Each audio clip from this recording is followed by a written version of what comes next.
This is the second segment of our program, The Conversation, and as Nigeria marks its 64th independence anniversary, it's a day for reflection, not only on the journey so far, but also on the future that lies ahead. As we celebrate amidst economic challenges like insecurity, hunger, and rising costs, we are reminded that nation building is a continuous process.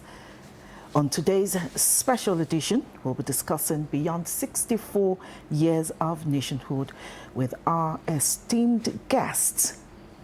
Dr. Hamad Said is a medical practitioner and he is a political affairs analyst. You're welcome. Good morning, viewers.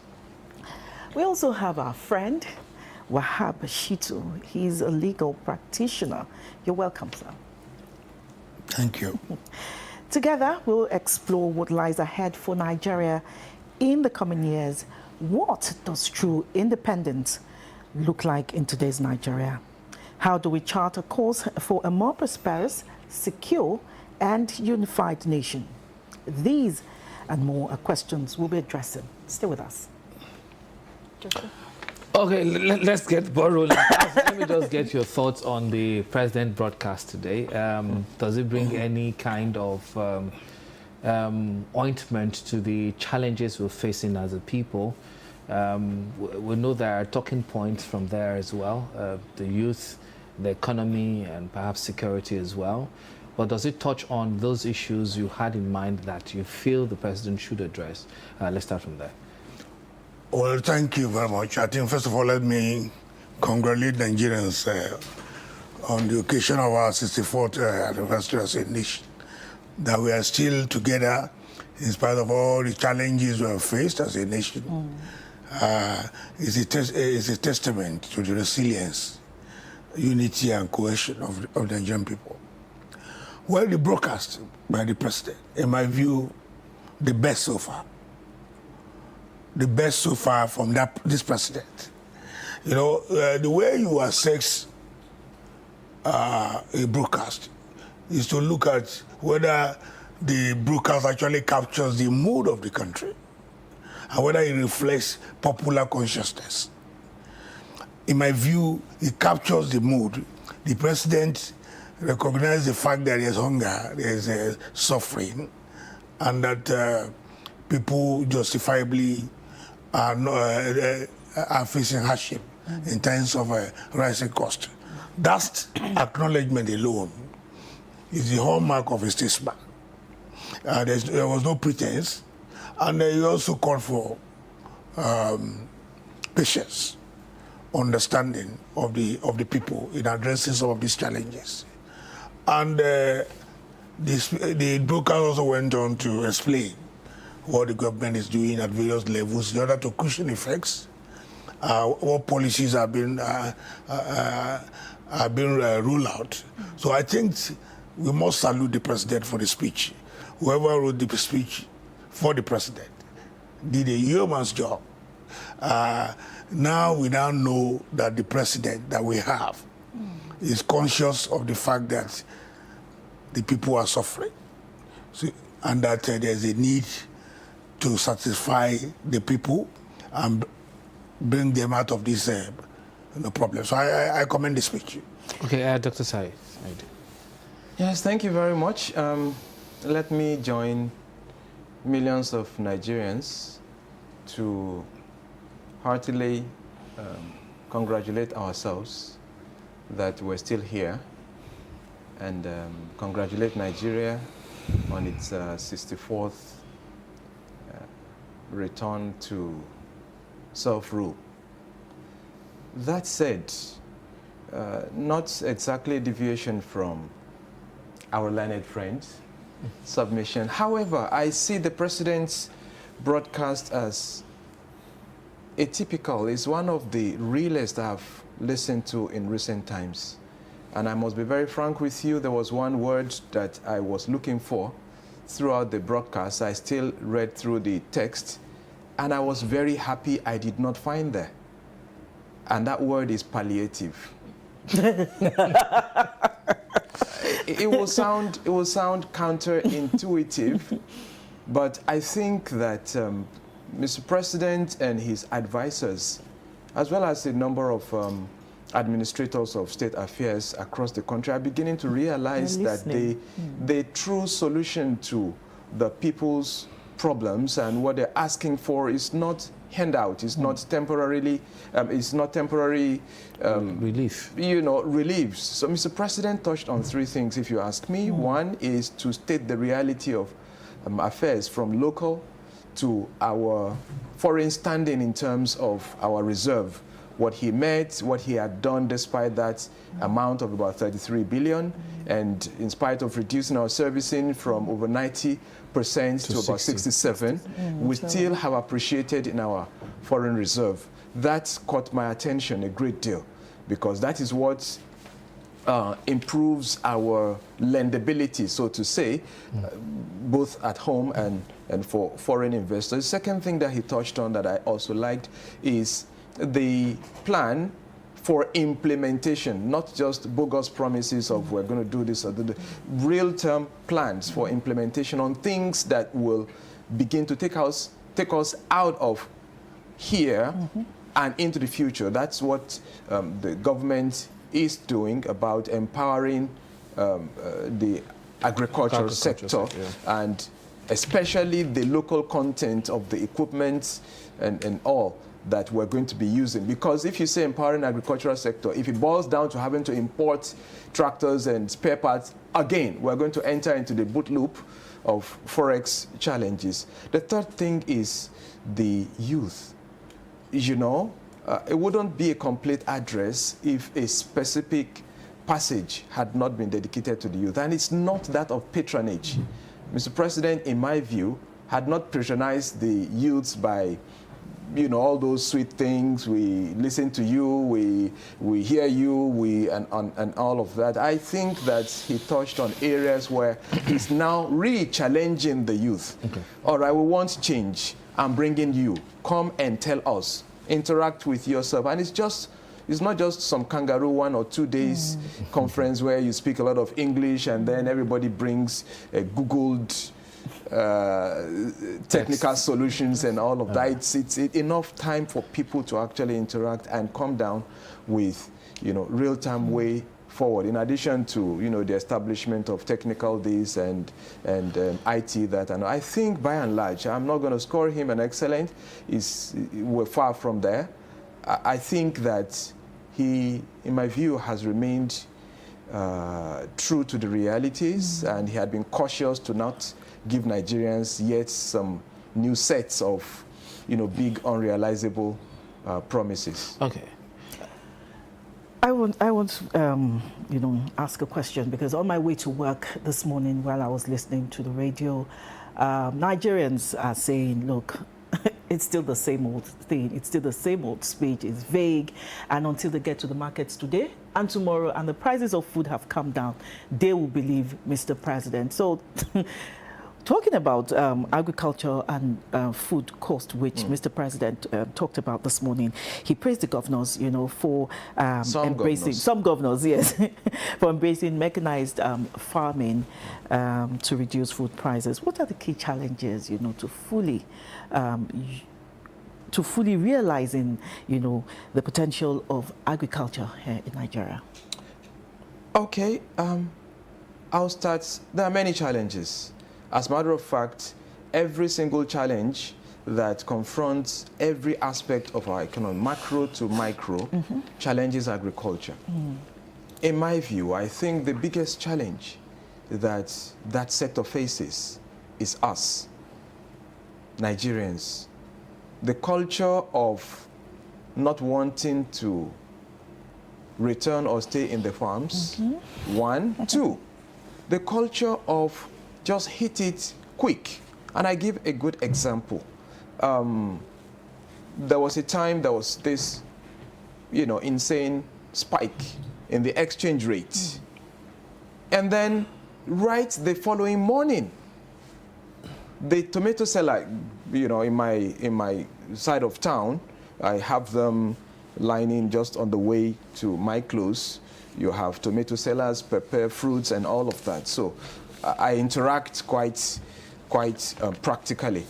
The very following morning, 3 pieces of tomato became 1,000 naira or even more. And as if it's a joke, a mild interaction with the seller is like, you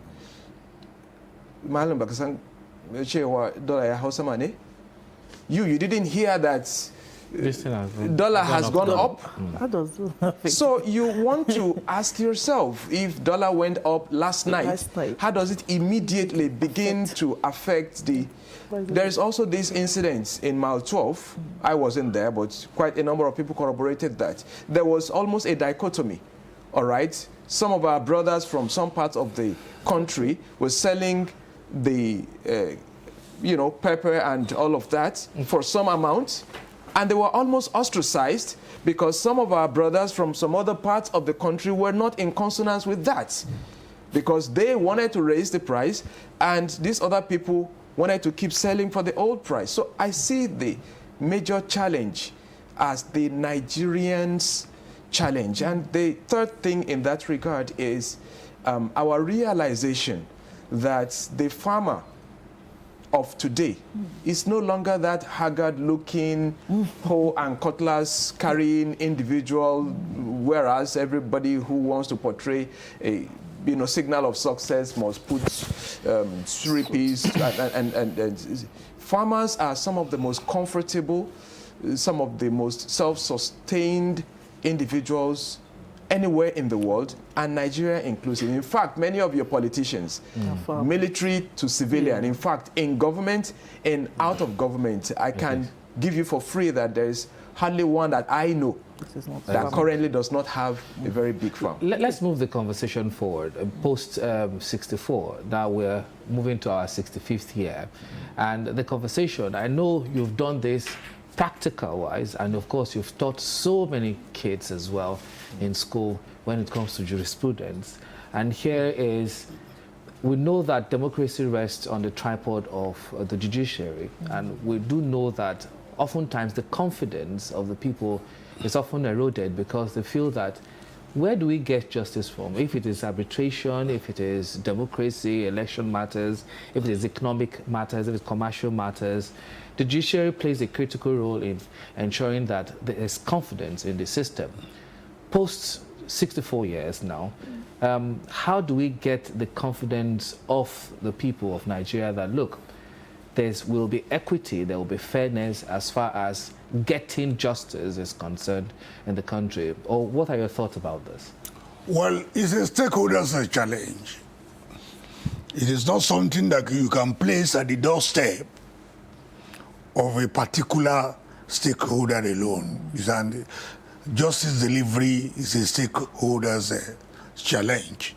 Lawyers have a role to play, judges have a role to play, litigants themselves have a role to play, and the people themselves, in terms of orientation, have a role to play.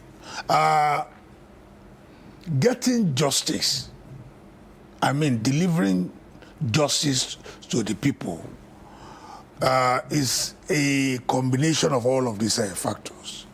There's no way you can deliver justice without adhering to the concept of the rule of law. The difference between our own circumstances, even though we are making progress, and developed economies, is that while the economy, their own economies rest, fundamentally on respect for the rule of law. In our own circumstances here, rule of law is honored more in breach than in observance.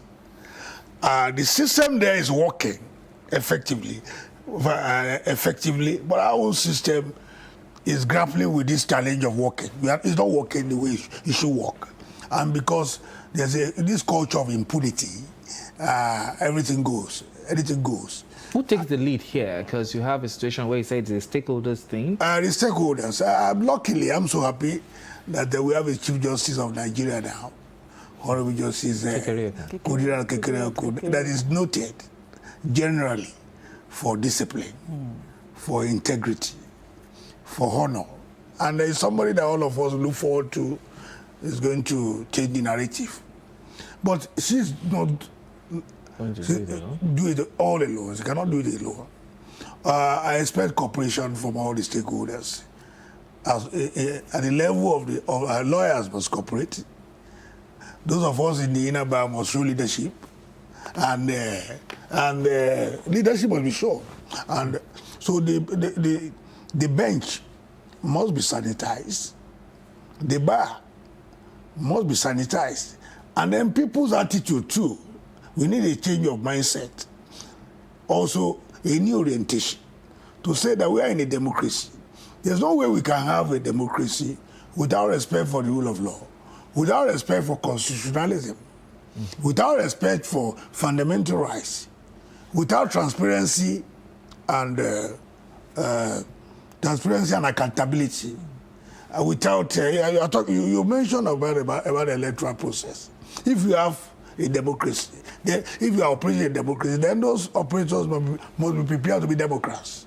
And how do you reenact the attitude of being a Democrat? Then it means you must allow free, fair election. It is not a question of... We claim to be practicing democracy. In my view, it's just a claim. We are running a civilian regime, not a democratic regime. No, I'm coming. Okay. I'm coming. And I'm saying this advisedly. Because if you look at, for instance, look at the entire democratic space is heavily monetized. You cannot aspire to be anything in Nigeria without this funding. And then look at violence. Violence is deployed everywhere during elections. And then in some situations, even we had this example in the recent local government elections, when virtually elections didn't take place in many places, and results were declared. You understand me? So we should change that mindset. Democracy should be practiced the way it should be practiced, the will of the people, by the people, for the people. So it's an all-embracing thing. We need a new attitudinal chemistry. We need a new attitude. We need a new orientation. And it is not for the judiciary alone. Like I said, it's a stakeholders' challenge.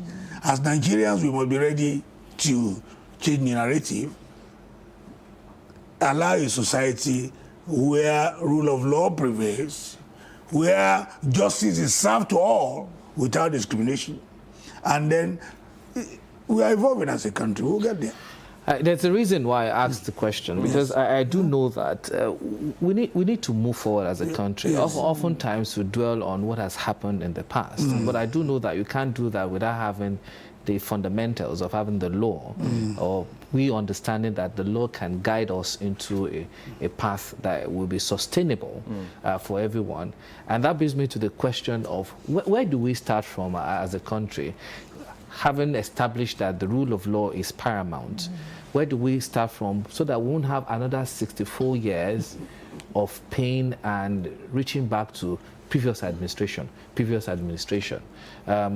What are the perhaps low-hanging fruit for perhaps everyone involved in the process, from both electoral, economic, and of course even our social, moral, and I know you play in that space as well as a religious leader as well. So how do we ensure that, what are the low-hanging fruit for us to move forward for the next 64 years? Before he answers, Joshua, I noticed that when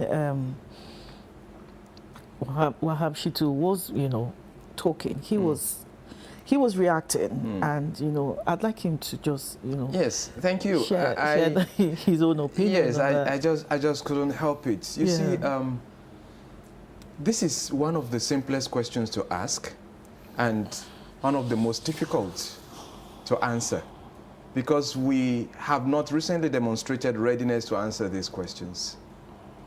Deflection. I lose interest in any functionary, and I say this with all sense of responsibility. The moment, be commissioner, governor, even president, you start addressing, and the first thing you tell me is government cannot do it alone, I lose interest.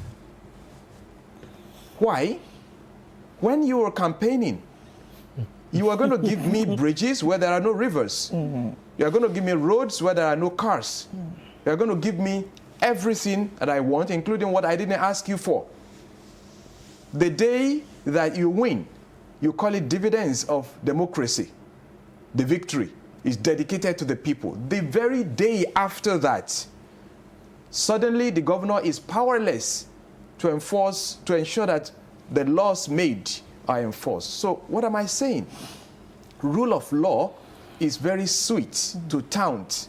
It's also very sweet to bring everybody into the ingredient of what is needed to achieve rule of law, including the powerless. Democracy is supposed to be a government for the people, by the people, and so on and so forth. We have 3 arms of government. I checked again in my elementary government back in school. The people are not an arm of the government. You have the executive, you have the legislature, and you have the judiciary. We are not bereft of laws in this country.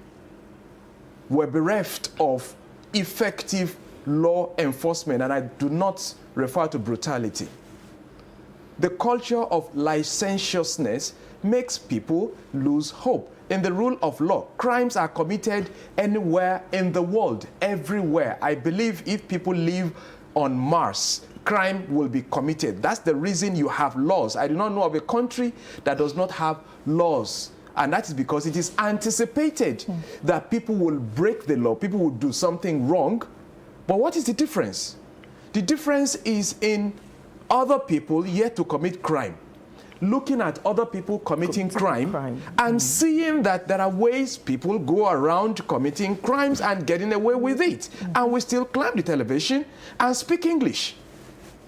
I see the challenge in rule of law, in the unwillingness of the governors over the governed to ruffle certain feathers.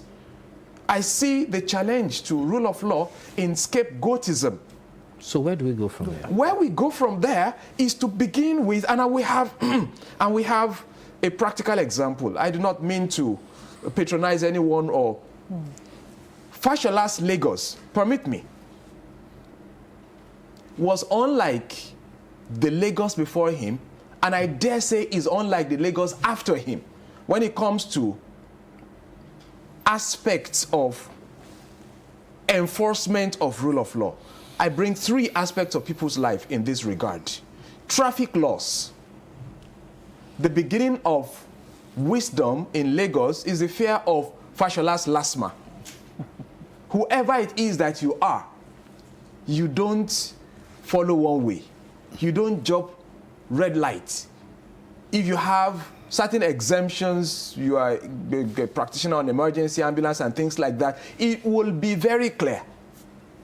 Fashola planted flowers under bridges where hoodlums were hitherto living. Hoodlums became the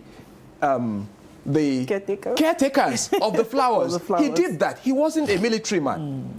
Number 2, tax. Stakeholders were, recruited in Fashola's tax regime. Everybody was singing, pay your tax, pay your tax. Actors, journalists, religious leaders, opinion leaders, everybody realized the importance. Fashola will tell you, we're working on road 1, 2, 3. We're going to enter Eric Moore the upper week. They will enter Eric Moore that week. We're going to do A, B, or C. They will do it. I am not saying that this administration did not have challenges of corruption or any of those things, but he was able to show that people's contribution could do things we miss. The third aspect in that administration is the actual enforcement of the criminal law. You do something wrong, the Office of Public Prosecution wouldn't just be printing it. You saw things happen. So where we start from are the people saddled with the responsibility of administering our affairs, assuming that, permit the language, bloody responsibility without projecting. You cannot be the commander and feign powerlessness to command. You cannot be the governor and you get to a public forum where people are saying we can't ply the road, and you are complaining that even you can't ply the road. Where do I go as a citizen? So where we start from, the administrators must administer, must know, because someone is expected to provide leadership. People will come in shape. If you project an image of helplessness, people will slip into lawlessness. If you project an image of favoritism, people will ask the questions of whataboutism. You have celebrities are supposed to serve prison sentences. I'm sure you are journalists, you are following what is happening. So me, that I'm not celebrity, what do I feel when somebody comes and say your gate man or your driver did something wrong? If I have some other alternatives to save myself, that's why you can never get the buy-in of one who is breaking the law to help you in law enforcement. So the way to start is we have enough laws that certain people are saddled with responsibility of enforcing. Let us begin to enforce the low-hanging ones that do not involve killing people, that do not involve even giving them 20 years sentence. Just the basic ones. Let us start by ensuring that we enforce them without fear of favor. Electoral laws. Why do some people just do things and we now look at the overall and they say, it's okay, let's just move on? We've been moving on with all our elections. They will do it again unless we see that something happened to those who did the wrong thing. American, I would wrap there. American handover day of Jan 6. The whole world saw what happened. There was supposed to be a certification of election. There was supposed to be a handover of government to another winner. And people, for justified or unjustified reasons, expressed what they felt. They broke the law, they invaded the Capitol, and all that. Till tomorrow, the FBI is still going after people. The FBI is still charging people to court. The FBI is still jailing people. So when you want to do another January 6, those who have gone to prison and back, we heard repentant ones from among them who will say, look, the person you are doing it for will not help you, regardless what he says. If you break the law, you will do the time. When the administrators see this, it will be a good place to start across all facets. You break economic law, you pay. Social, criminal law, medical law, what's that? Quackery, impersonation is going all over the place. Okay. I won't say I want you to react to that, but of course it speaks to so many sundry issues that affect the nation called Nigeria. And that for me is very worrisome because we seem not to find, it's like a vicious circle. Some would say like we've been moving around in circles for a very long time. Can we just get past this? It's like a deja vu. And even as a journalist, having perhaps anchored Independence Day for so many years, I feel like this year I feel a little bit jaded from anchoring another Independence Day. And we have so many conversations surrounding what we've talked about personally for the past almost 20 years of having this conversation. We need to move, and that's for me. But some people say you should know where you're coming from. But we do know that already. It's been established. So how do we get from here? Well, everything he has said is true, and the concerns he has expressed are actually valid. But moving forward, I think we must institutionalize a regime of law and order as a culture. There's no way any meaningful progress can be made in any society without respect for law and order. And then we should then face two critical institutions if we want to move forward. And those institutions are, in my view, the police, which is law enforcement, and then the judiciary. Now, if we fix those two institutions, in terms of getting them to function optimally, then our society will move forward. You go around, you preach corruption, and then all over you see corruptions around you, mainly oiled by elements who are supposed to combat this corruption. All of us, including the government and the governed, we see on the roads how daily law enforcement officers take bribes. We see it. Are we not seeing it? It's not bribe anymore. Huh? It's not bribe anymore. Are we not seeing it? Again, you say there is no shortage of currency, and you know you can't get new Naira notes, for instance. Can you? But you have elements who are selling, hawking these new Naira notes all over the place at prohibitive cost. There is no law enforcement. So, in developed, Nigerians travel abroad, and they behave well. When they get abroad, get to London, UK, US, and everything, they conform to traffic rules, to other, rules, and because the law is working. And immediately they get back to Nigeria, they know that this is a country where anything goes. They can do whatever they. So I'm saying that moving forward, we must prioritize law enforcement. We must also reduce the culture of impunity, pervasiveness of impunity to the barest minimum. There's no way you can, if some people carry on as if they are above the law. Of course, we also have the incidence of corruption, which is. But again, all of this we cannot make progress in all of these areas if we do not prioritize security. You understand what I'm saying? You mentioned that we don't have, farmers are not encouraged to go to the farms again and all that, because we know that Nigeria is sitting on the keg of gunpowder, which can explode any time because of the threat of insecurity. You understand me? And it's all over the place. It's not peculiar to the north alone. Everywhere, kidnapping, banditry, and all that. Government must, if you ask me, security. Okay, yes. We need to go, but I will do this. I've got 2 more minutes. 1 minute. So I give you Sheikh 1 minute, and Dr. Wahab 1 minute more to just wrap up this conversation. Because I feel a little bit sad with this conversation. It should be an upscale conversation as to Nigeria 64. It's happy birthday, Nigeria. Can I ask them a question so they can use that sure. to wrap up the program? Okay, beyond political independence, what does true independence mean to Nigerians? And it will be your parting shot. Parting shot. Yes. In a minute.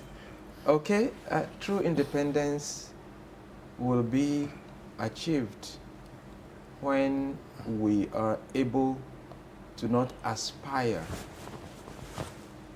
seeing somebody else's face when we look in the mirror. When our economic strategies will not aspire to mirror countries that have economic challenges of their own.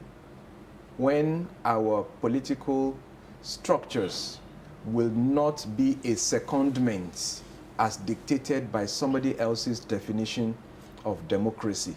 When our social structure is not taken after so-called Western cultures that tend to make us see our own culture as backward, is the reason we lose our moral fabrics. Parents no longer know from what angle they're supposed to take care of your children. These are the children you call leaders of tomorrow. They don't know the culture to lead with. They don't know the people they're leading. Are they Nigerians or Westerners? We're going to achieve true independence when, as Nigerians, we take a collective decision that we're going to not just remain together and keep complaining about being together, but we remain together and make it work. Because if we could make it work that we're together without breaking, then we can make it work that our togetherness can engender peace, progress, security, and prosperity. Sir? Well, true independence for me, in addition to what he has said, will imply empowerment. We should be, as Nigerians should be sufficiently empowered in all ramifications, should be able to put food on your table, shelter over your head, guarantee decent, job for you to be able to eke out a living, and generally a transformation of living standards. That's what independence will mean. It also means that we should not depend on other countries before we can survive as a country. True independence will also mean that our citizenship as a country is respected and recognized and fought for. For instance, life as a Nigerian does not mean much, and it should mean much. There are countries who will die for their citizens. So the protection of citizenship rights. As a Nigerian citizen, we must be able to see ourselves, hold our head anywhere around the world.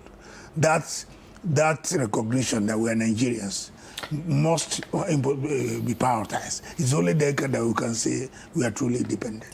Mr. Wahab Shitu, thank you for joining us this morning on Independence Day. And Dr. Ahmad Said, it's a pleasure to have you join us today. I must commend Dr. He's also a spiritual... he's a sheikh. He's a sheikh, yes. Yeah, so. And I have a lot of admiration for his person. So I'm happy sharing the same spirit with you today. God bless you. God bless you. I guess that's about the size of our Independence Day broadcast today. It's been a pleasure doing this. 64 years of nationhood. That's about the age of my father also. So, what has he achieved? Well, I'm a product of his future. So we can give him a pass mark. And here we are. What can we say about Nigeria? What has Nigeria done? But I guess that's the reason why we're having this conversation. Let us birth a new Nigeria that works for everyone, not only a selected few. For me, happy birthday, Nigeria. My name is Joshua Murakinyo. Have a wonderful Independence Day celebration. I am Adibimpe Omotayo, but we cannot go now, where our other colleagues will join us. Okay. And the conversation will continue after this short break.